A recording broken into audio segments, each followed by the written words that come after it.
This is it, adobong pusit. Ang ulam namin ngayong pananghalian. And so, eto na guys ang mga rekado. Siyempre, ang main ingredient, pusit. Sunod, bawang, sibuyas, luya, kamatis, siling panigang, magic sarap, silver swan suka, silver swan toyo, baka naman, paminta, saka asin. At ayan na, ihahanda ko na. Bawang, sibuyas, luya, kamatis. Ano pa ba? Siyempre, pusit. Magic sarap, baka naman, paminta, suka, toyo. At yan, ready to go. Tsaka pala fresh water from Dupinga River. Ayan, pwede nang pakulaan at takpan. By the way, hindi ko nga pala siya ginisa, iwas mantika na rin.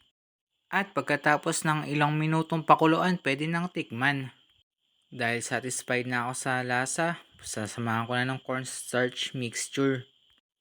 Tsaka siling pampagana, ayan na. So, ayan na nga. Konting halo-halo, mekos-mekos. Tapos, takpan na. Maghintay ka lang ng ilang minuto. At presto, ayan na.